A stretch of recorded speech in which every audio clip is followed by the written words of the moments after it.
Hello students, मैं हूं अमन खान और आप सब देख रहे हैं अमन केमिस्ट्री क्लासेस। तो चलिए अपन ऑक्सीकरण अपचयन चैप्टर का लेक्चर नंबर 6 स्टार्ट करेंगे। उससे पहले अपन अपनी परंपरा को निभाएंगे भाई। तो हम लेक्चर नंबर 5 में क्या क्या पढ़ के आए थे? हम लेक्चर नंबर 5 में रेडॉक्स रिएक्शन पढ़ के आए थे, जिसमें आप जानते हो रेडॉक्स रिएक्शन के अंदर क्या घटनाएं होती थी भाई, जिसमें ऑक्सीडेशन एंड रिडक्शन मतलब ऑक्सीकरण और अपचयन दोनों एक साथ क्रियाएं होती थी सर, उसे अपन रेडॉक्स रिएक्शन कहते थे। ठीक है, उसके बाद अपन ने उस पर एक क्वेश्चन किया था सर, जिसमें मैंने आपको 4 ऑप्शन दिए थे। उसकी मैंने अच्छी तरीके से आपको पूरा विस्तार से समझा दिया था भाई। पिछली वीडियो देख लेना भाई जिसने नहीं देखी हो। ठीक है, उसके बाद हमने क्या डाला था भाई, एक हेडिंग डाली थी ऑक्सीकारक पदार्थ होते हैं, जिसमें मैंने आपको सबसे पहले 2 पॉइंट लिखवाए थे। जो ऑक्सीकारक पदार्थ, क्या भाई, ऑक्सीकारक पदार्थ जो होते हैं ना भाई, वो कैसे होते थे? इलेक्ट्रॉन ग्राही होते थे। इलेक्ट्रॉन ग्राही का मतलब होता है इलेक्ट्रॉन को आकर्षित मतलब ग्रहण करने वाले होते हैं। ठीक है, और दूसरे क्या थे सर? अपचायक पदार्थ। अब ये अपचायक पदार्थ क्या होते थे? ये इलेक्ट्रॉन ग्राही है तो ये इलेक्ट्रॉन दाता होते थे, मतलब ये इलेक्ट्रॉनों को त्याग करने वाले होते थे। इसके बेस पे अपन ने ऑक्सीकारक को पढ़ लिया था। ऑक्सीकारक में अपन ने डेफिनेशन लिखी थी, ऐसे पदार्थ जो रासायनिक अभिक्रियाओं में दूसरे पदार्थों को ऑक्सीकृत कर दे। फिर मैंने आपको एक हिंट दिया था, टिकिट एजेंट। क्या sir? Ticket agent. Ticket agent क्यों क्या करता है भाई, उसका क्या काम होता है? टिकिट एजेंट दूसरे व्यक्ति का टिकट काटता है। टिकिट एजेंट क्या करता है सर? दूसरे व्यक्ति का टिकट काटता है। ऐसे ही ऑक्सीकारक पदार्थ जो होता है वो दूसरे पदार्थ को ऑक्सीकृत कर देता है और खुद क्या हो जाता है? अपचयित हो जाते हैं। इसे ऑक्सीकारक पदार्थ कहते हैं। ठीक है, फिर हमने बताया था Fe2+ ऑक्सीकारक पदार्थ है, क्योंकि Fe के ऊपर क्या थे सर? 2+ थे, मतलब इसने 2 इलेक्ट्रॉनों को त्याग रखा है, तो 2 इलेक्ट्रॉनों की कमी है, तो इसको इलेक्ट्रॉनों की कमी को पूरी करने के लिए इलेक्ट्रॉनों को क्या करेगा सर? ये आकर्षित करेगा, इलेक्ट्रॉनों को ग्रहण करेगा, इसलिए Fe2+ ऑक्सीकारक पदार्थ था। ठीक है, हमने कुछ प्रमुख ऑक्सीकारक पदार्थ के बारे में पढ़ा था। ऑक्सीजन, नाइट्रोजन, फ्लोरीन, क्लोरीन, ऐसे अनेक अपन ने क्या पढ़े थे सर? ऑक्सीकारक पदार्थ पढ़े थे।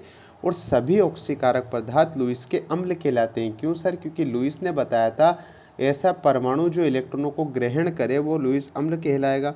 और ऑक्सीकारक गुण जो होते थे वो Ip आयनन विभव के समानुपाती और विद्युत ऋणता मतलब इलेक्ट्रॉन नेगेटिव के समानुपाती होते थे। उसके बाद मैंने एक क्वेश्चन लिखवाया था, निम्न में से प्रबलतम ऑक्सीकारक कौन होगा भाई? जिसमें मैंने आपको ऑप्शन दिया भाई, फ्लोरीन, क्लोरीन और ब्रोमीन और आयोडीन। ये मैंने आपको ऑप्शन दिए थे, इसमें से कौन प्रबलतम अपचायक होगा सर? फिर आप एक स्टार पॉइंट पे गए थे, जिसमें अपन ने देखा, जहाँ पर मैंने आपको एक पॉइंट लिखवाया, ऑक्सीकारक जो गुण होते हैं वो किसके समानुपाती होता है भाई? एक तो आयनन विभव के तो होगा, और दूसरा होता है इलेक्ट्रॉन नेगेटिविटी मतलब विद्युत ऋणता। और विद्युत ऋणता की जहाँ भी बात आ जाती है वहाँ पर आप केमिस्ट्री को फ़ोन लगाते थे। क्या लगाते थे सर? फ़ोन लगाते थे। और फ़ोन लगाते ही आपके पास इन चारों और क्या होती थी भाई इसकी क्रियाशीलता क्रम? सबसे ज़्यादा विद्युत ऋणता फ्लोरीन की, फिर ऑक्सीजन की, फिर नाइट्रोजन। ना तो इसमें ऑक्सीजन है ना नाइट्रोजन है, इसमें तो केवल फ्लोरीन है, और फ्लोरीन की सबसे ज़्यादा होती है, इसलिए इसकी विद्युत ऋणता ज़्यादा। तो ये प्रबल ऑक्सीकारक पदार्थ होगा। जिसकी विद्युत ऋणता जितनी ज़्यादा होगी वो उतना ही ऑक्सीकारक पदार्थ होगा। तो यहाँ तक अपन लेक्चर नंबर 5 पढ़कर आए थे सर। ठीक है, अब अपन किसके बारे में पढ़ेंगे? अब अपन अपचायक पदार्थ के बारे में। ऑक्सीकारक पढ़ लिया, अब अपन अपचायक पे चलते हैं। तो आप हेडिंग डाल लीजिए भाई। हेडिंग क्या डालेंगे आप? तो हेडिंग डालिए आप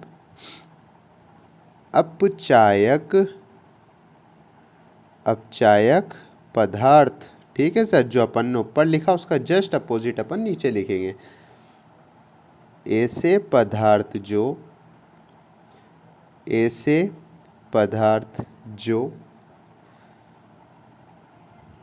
रासायनिक अभिक्रिया में दूसरे पदार्थों को ऑक्सीकारक क्या कर रहा था? दूसरों को ऑक्सीकृत कर रहा था। तो अपचायक क्या करेगा? दूसरे पदार्थों को अपचयित कर देते हैं, अपचयित कर देते हैं। किंतु किंतु स्वयं ऑक्सीकृत, स्वयं ऑक्सीकृत हो जाते हैं। कि कौन कहलाते हैं भाई? अपचायक पदार्थ कहलाते हैं, अपचायक पदार्थ कहलाते हैं। ठीक है सर, जो अपन ने ऑक्सीकारक पदार्थ में डेफिनेशन लिखी वैसे अपन ने अपोजिट इसमें लिख दी। ऑक्सीकारक पदार्थ दूसरे पदार्थों को ऑक्सीकृत करेगा, खुद अपचयित होगा, और अपचायक पदार्थ दूसरों को अपचयित करेगा, दूसरों को अपचयित करेगा और खुद मतलब स्वयं ऑक्सीकृत हो जाएगा। ठीक है सर, कोई दिक्कत यहाँ तक? अपन ने क्या करा भाई, ऑक्सीकारक की और अपचायक की दोनों की डेफिनेशन देखी। इसके नीचे आप स्टार पॉइंट डालें और लिखें उपरोक्त रेडॉक्स अभिक्रिया में, उपरोक्त रेडॉक्स अभिक्रिया में जिंक एक अपचायक पदार्थ होता है। सर कौन सी उपरोक्त रिएक्शन में? तो बेटा हल्के हाथों से पेज पलटो अपनी कॉपी का और आप उसमें निकालो। एक रिएक्शन थी भाई, कौन सी थी सर? मैं लिख दूं भाई, यहाँ पे लिख देता हूँ, देख लो भाई। Zn प्लस Fe2 प्लस जो रिएक्शन करके Zn2 प्लस प्लस Fe, इसको आपने रेडॉक्स रिएक्शन टॉपिक में लिखा था, जो कि आपकी फाइनल रिएक्शन आई थी, नेट रिएक्शन जिसे बोलोगे, वो आपके पास ये रिएक्शन आई थी। अब मैंने बोला उपरोक्त रेडॉक्स अभिक्रिया में जिंक एक अपचायक पदार्थ। जिंक को मैंने अपचायक पदार्थ क्यों बोला? जिंक को मैंने अपचायक पदार्थ इसलिए बोला क्योंकि जिंक पहले खुश था भाई। जिंक पहले क्या था? खुश। इसके माथे पे ना तो धनावेश है ना ऋणावेश है, यह खुश है, बिल्कुल उदासीन अवस्था में पड़ा हुआ है।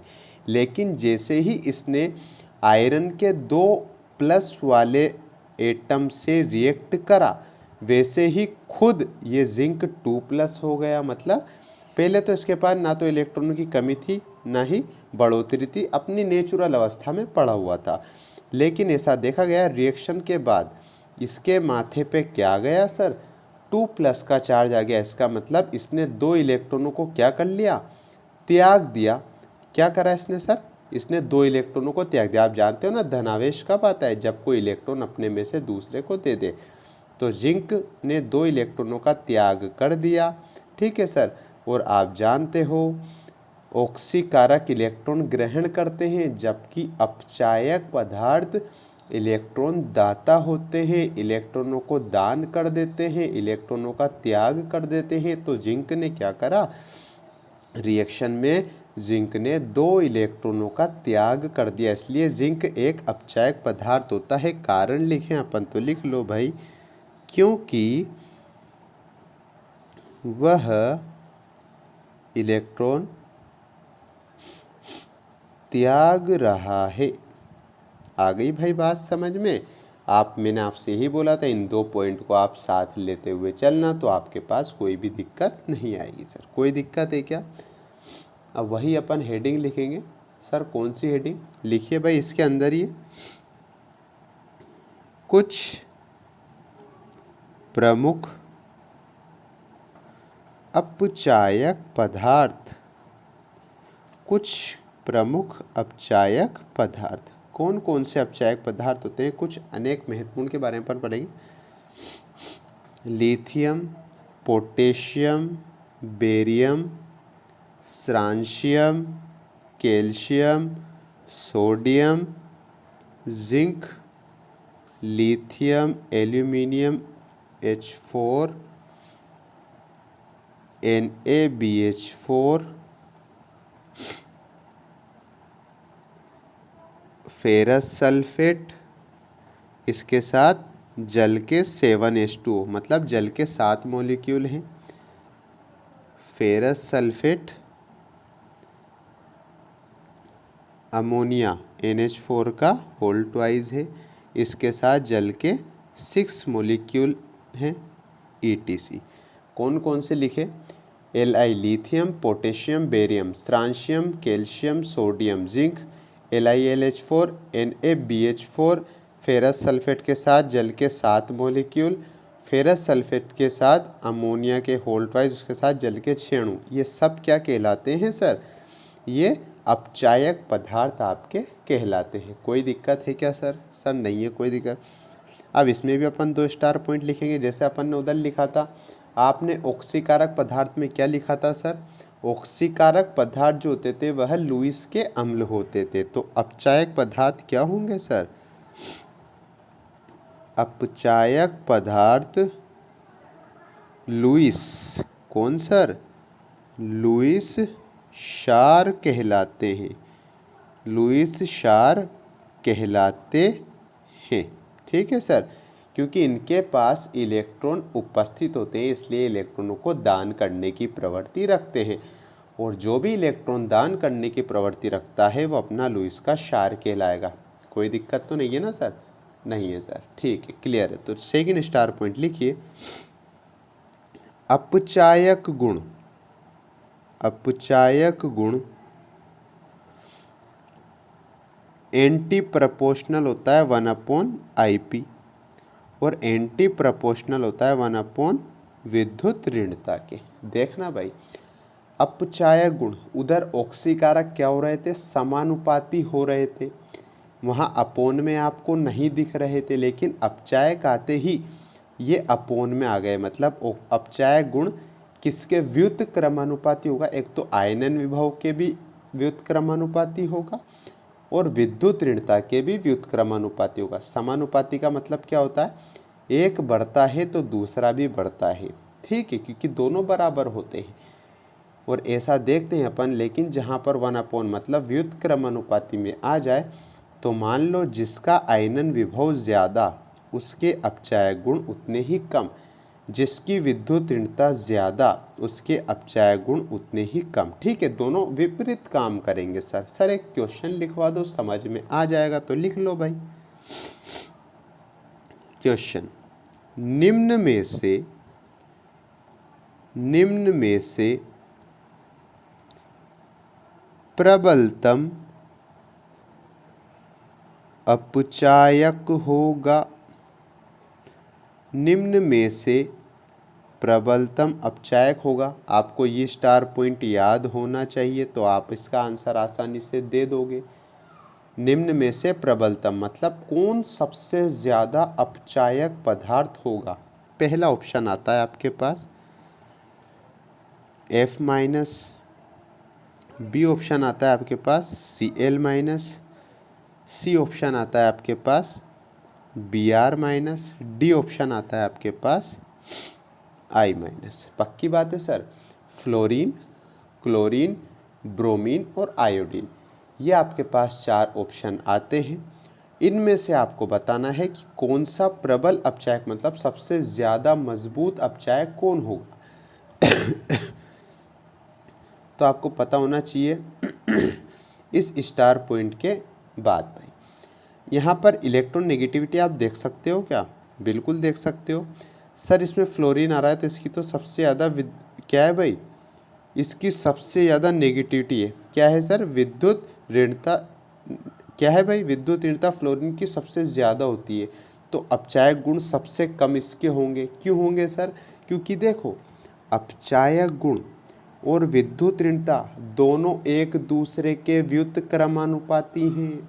मतलब एक बढ़ेगा तो दूसरा घटेगा। ठीक है सर, जैसे अपन देखते हैं ए एक तो बी, पहला ये देखिए, और ए डिफरेंस दिख रहा है भाई दोनों में। एक में तो दोनों समानुपाती हैं, ए बी के समानुपाती है, मतलब आप बी को बढ़ाओगे तो ए भी बढ़ेगा, या ए को बढ़ाओगे तो बी भी बढ़ेगा, या ए को घटाओगे बी घटेगा। ठीक, दोनों बराबर मात्राओं में चलेंगे। लेकिन यह देखो ए के समानुपाती का निशान करके अपोन में जब भी आ जाए तो ये समानुपाती व्युत्क्रमानुपाती बन जाता है, जिससे क्या दर्शाता है, अगर आपने बी को बढ़ाया तो ए का मान घटेगा, अगर आपने ए को बढ़ाया तो बी का मान घटेगा। अपोजिट डायरेक्शन में दोनों काम करेंगे। ठीक है सर। अब आप मुझे यहाँ बताओ, निम्न में से प्रबलतम अपचायक कौन होगा? फ्लोरीन होगा, क्लोरीन होगा, ब्रोमीन होगा या आयोडीन होगा? अब आपको ये पता होना चाहिए फ्लोरीन की विद्युत ऋणता तो सबसे ज़्यादा होती है भाई आवर्त सारणी में, तो अपचायक गुण उसके उतने ही कम होंगे। हमें कम अपचायक गुण नहीं बताने, हमें तो प्रबल मतलब सबसे अधिक अपचायक गुण बताने हैं। और यहाँ पे तो फ़ोन लगाओगे तो ऑक्सीजन नहीं है, नाइट्रोजन नहीं है, तो अपन चलेंगे आयनन विभव पर। अब आप मुझे यूँ बताओ, आयनन विभव क्या होता है? आयनन विभव बताऊं, एक बार रिवीजन करा देता हूं मैं आपका। आयनन विभव वह होता है जो किसी परमाणु के, किसी डायग्राम बना के बता देते हैं भाई और अच्छा समझ लो आप। मान लो ये परमाणु है, इसकी दो कक्षाएं हैं, समझने के तौर पर अपन डायरेक्ट वो बना रहे हैं भाई डायग्राम। ठीक, एक परमाणु है जिसमें दो कक्षाएं आपको दिख रही है और सबसे भारी कक्षा इसकी दूसरी है, उसमें क्या पड़ा हुआ है सर? इलेक्ट्रॉन। परमाणु के बाह्यतम कक्षक के उपस्थित इलेक्ट्रॉन को बाहर निकालने में जो एनर्जी आप देते हो वह आपकी क्या कहलाती है? आईपी, आयनन विभव कहलाती है। परमाणु के बाह्यतम कोश में से इलेक्ट्रॉन को बाहर निकालने में दी गई एनर्जी आयनन विभव कहलाती है। अब आप यहाँ देखो, फ्लोरीन कम नंबर पे आता है आवर्त सारणी में। ठीक है sir. Hydrogen, helium, lithium, beryllium, boron, carbon, nitrogen, oxygen, fluorine कितने नंबर पर आया सर? 9 नंबर पे, इसलिए इसका आकार सबसे छोटा होगा। फिर उसके आगे जाओगे, क्लोरीन आता है, फिर ब्रोमीन आता है, फिर इन चारों में सबसे ज़्यादा नंबर पर आवर्त सारणी में जो आता है वो होता है आयोडीन। और आयोडीन का आकार आप समझ सकते हो, जितने ज़्यादा नंबर पे आवर्त सारणी में परमाणु आएगा उतने ज़्यादा इलेक्ट्रॉन उसमें उपस्थित होंगे, तो उसका आकार उतना ही बड़ा होगा, और उतना ही बड़ा होगा तो उसकी आयनन एनर्जी, देखो भाई आकार बढ़ता जा रहा है, आकार बढ़ता जा रहा है, तो इलेक्ट्रॉन कहाँ है भाई? सबसे बाहर आ जाएंगे, और सबसे बाहर आते ही नाभिक इलेक्ट्रॉन को अपनी ओर आकर्षण कैसा करेगा? बहुत कमज़ोर हो जाएगा। नाभिक से इलेक्ट्रॉन का जो आकर्षण होगा बहुत कमज़ोर हो जाएगा, और आप अधिक एनर्जी दोगे या कम एनर्जी दोगे इस इलेक्ट्रॉन को निकालने में? सर आपने बताया था जब भी नाभिक से इलेक्ट्रॉन की दूरी अधिक हो जाती है तो इन दोनों के मध्य आकर्षण बल का मान कम हो जाता है, जिससे हम कम एनर्जी पे ही इलेक्ट्रॉन को निकाल सकते हैं। तो आयोडीन का आकार ज़्यादा मतलब साइज का मान ज़्यादा, आकर्षण का मान कम, तो साइज ज़्यादा आकर्षण कम, मतलब कम एनर्जी दोगे। क्या दे रहे हो सर? एनर्जी की वैल्यू आप कम दे रहे हो, मतलब जरा सी ऊर्जा दोगे और ये इलेक्ट्रॉन बाहर निकल जाएगा। ठीक है सर। तो आपने जरा सी ऊर्जा दी, आयनन विभव कैसा दिया आपने? बहुत कम दिया। और आयनन विभव आपने कम दिया तो अपचायक गुण का मान कैसा हो गया सर? ज़्यादा। मैंने यही बोला था, इसका आयनन विभव का मान कम हुआ। आयनन विभव का मान कैसे कम हुआ? क्योंकि इलेक्ट्रॉन को देने में बहुत कम ऊर्जा खर्च हुई, बहुत कम ऊर्जा खर्च हुई तो एनर्जी कम, तो आयनन विभव भी कम। आयनन विभव कम तो अपचायक गुण अधिक, क्योंकि दोनों एक दूसरे के व्युत्क्रमानुपाती हैं, इसलिए इसका आंसर बनता है I-। भाई इतनी तगड़ी तरीके से तो मैंने मेरी लाइव क्लास में भी नहीं समझाया इसको, जितना अच्छी तरीके से मैंने यहाँ पर आपको इसको डिफाइन कर दिया। तो आई होप कि आपको अच्छी तरीके से क्वेश्चन का आंसर समझ में आ गया होगा और पता लग गया होगा कि अपचायक पदार्थ और ऑक्सीकारक पदार्थ से रिलेटेड जो छोटे छोटे अच्छे क्वेश्चन आते हैं उनका आंसर आप किस तरीके से दोगे। ठीक है सर। तो अब हम चलते हैं सर आगे। लिखिए भाई, शॉर्ट ट्रिक, हेडिंग डालना भाई, शॉर्ट ट्रिक। शॉर्ट ट्रिक किसकी? अपचायक को पहचानने की और अपचयन, अपचायक और ऑक्सीकारक दोनों को आप पहचान सकते हो। पहला स्टार पॉइंट लिखेंगे, ऑक्सीकारक ऑक्सीकारक पदार्थ के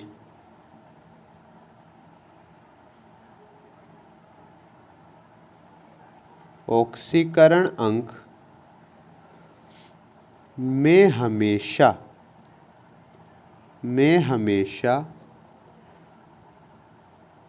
कमी आएगी।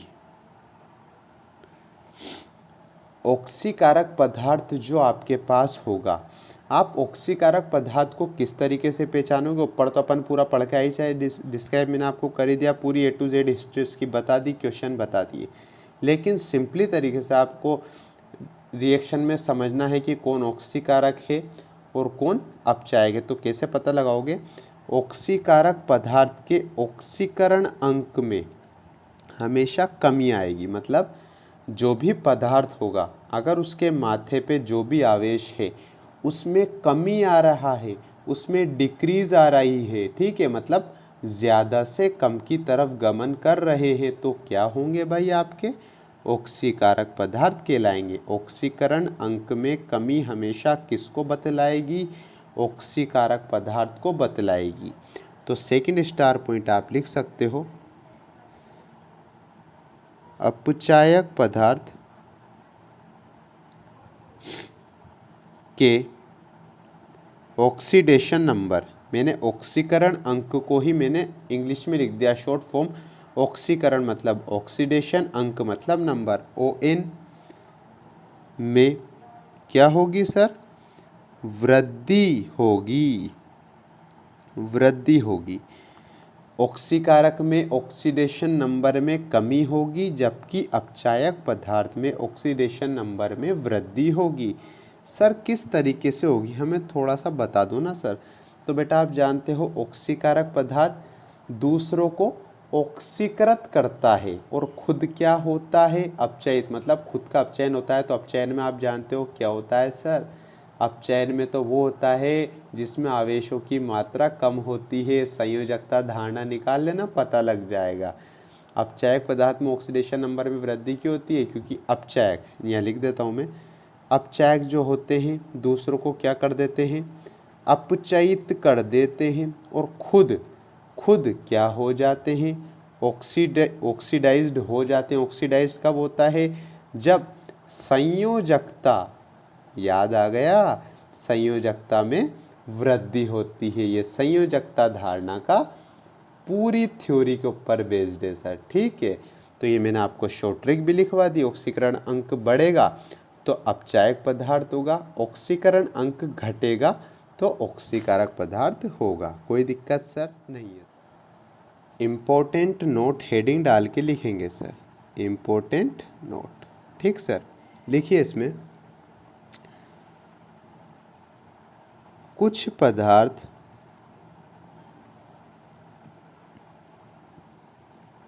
ऐसे होते हैं जो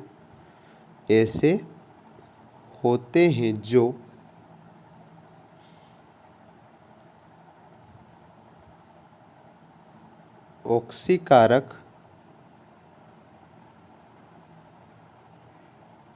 व अपचायक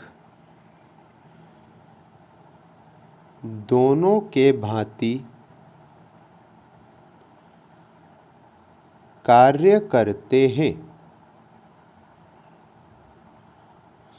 कुछ पदार्थ ऐसे होते हैं जो ऑक्सीकारक भी प्रकृति दिखलाएंगे और अपचायक प्रकृति भी दिखलाएंगे, दोनों की तरह कार्य करेंगे सर, ठीक है। जैसे एग्जाम्पल के तौर पर लिख लीजिए आप HNO2, ठीक है सर। पहला तो होता है HNO2, दूसरा होता है SO2, तीसरा होता है H2O2, ठीक है सर। ये निम्न मैंने 3 यौगिकों के नाम लिखवाए हैं आपको, ठीक है सर। HNO2, SO2 और H2O2, ये 3 यौगिक ऐसे होते हैं जिनमें कौन सा पदार्थ होगा उसके बारे में बताऊंगा कि इस यौगिक में कौन सा पदार्थ है जो ऑक्सीकारक भी दिखलाएगा और अपचायक पदार्थ भी दिखलाएगा, मतलब दोनों प्रवृत्ति रखेंगे। इस कंपाउंड में ऐसा कौन सा पदार्थ होगा जो ऑक्सीकारक प्रकृति भी दिखलाएगा और कौन सी प्रकृति? अपचायक प्रकृति भी दिखलाएगा। और इसमें कौन होगा मैं आपको बताऊंगा। ये निम्न 3 यौगिक कैसे होते हैं जिनमें उपस्थित पदार्थ एक तो ऑक्सीकारक प्रकृति भी रखते हैं और एक अपचायक प्रकृति भी रखते हैं। कारण क्या होता है इनका, कारण लिख लीजिए सर, कारण लिखिए। जब किसी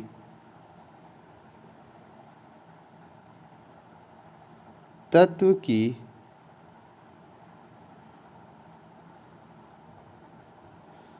ऑक्सीकरण अवस्था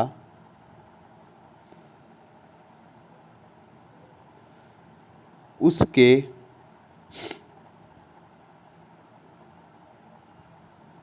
किसी यौगिक में मध्यस्थ मतलब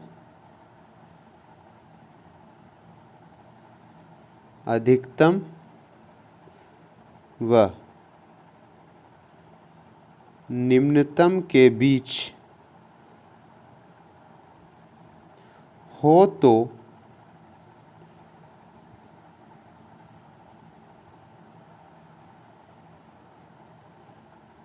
ऑक्सीकारक व अपचायक दोनों के रूप में कार्य करता है। क्या लिखा भाई हमने सबसे पहले एक इम्पोर्टेंट नोट लिखा जिसमें कुछ पदार्थ ऐसे होते हैं जो ऑक्सीकारक प्रकृति भी दिखलाएंगे और अपचायक प्रकृति भी दिखलाएंगे। तो मैंने निम्न 3 कंपाउंड्स के आपको नाम लिखवाए HNO2, SO2 और H2O2। ठीक है सर। इसमें जो उपस्थित पदार्थ हैं वह कौन से हैं वो मैं आपको बता दूंगा। इनमें ऐसे कुछ पदार्थ उपस्थित हैं जिनकी ऑक्सीकरण अवस्था, जब किसी तत्व की ऑक्सीकरण अवस्था उसके किसी यौगिक में, मतलब इसमें कोई तत्व ऐसा है इसके पूरे यौगिक में ऑक्सीकरण अवस्था मध्यस्थ, मतलब मध्यस्थ किसे बोलते हो, एक तो अधिकतम मतलब मैक्सिमम पॉइंट और एक मिनिमम पॉइंट के जो बीच में एक मध्य बिंदु होगा, वैसे मध्यस्थ मतलब अधिकतम व निम्नतम के बीच हो तो आप पढ़ के आए हो ऑक्सीडेशन नंबर। क्या सर, क्या पढ़ के आए हैं? ऑक्सीडेशन नंबर अगर ज़्यादा है तो क्या अपचायक होता है, ऑक्सीडेशन नंबर कम है तो ऑक्सीकारक होता है। तो वही बात है, इसमें अधिकतम व निम्नतम के बीच बतलाएंगे, मतलब कोई इसमें ऐसा तत्व है जिनकी ऑक्सीकरण अधिक भी आ सकती है, जिसमें ऑक्सीकरण अंक निम्नतम भी आ सकता है। इसका मतलब वो अपचायक भी बता सकता है और ऑक्सीकारक भी बता सकता है। तो निम्नतम के बीच हो तो ऑक्सीकारक व अपचायक दोनों के रूप में कार्य करता है। अब सर उसका एग्जाम्पल तो दो कि इसमें ऐसे कैसे यौगिक हैं जो कितनी प्रकार की आप बता सकता है, ये कितने प्रकार की ऑक्सीडेशन अंक बताएगा, वो हम किस तरीके से पता लगाएंगे। तो भाई वो हम पता लगाएंगे हमारे नेक्स्ट लेक्चर में। तो आई होप को आपकी वीडियो पसंद आ गई होगी। अगर आपको वीडियो अच्छी लगी हो तो लाइक करें, शेयर करें। भाई कुछ प्रॉब्लम आती हो तो कमेंट कर दिया करो, ठीक है। हमारे चैनल को सब्सक्राइब कर देना और बेल आइकन को प्रेस कर देना, जिससे आने वाली वीडियो की नोटिफिकेशन आप तक आसानी से आ सके।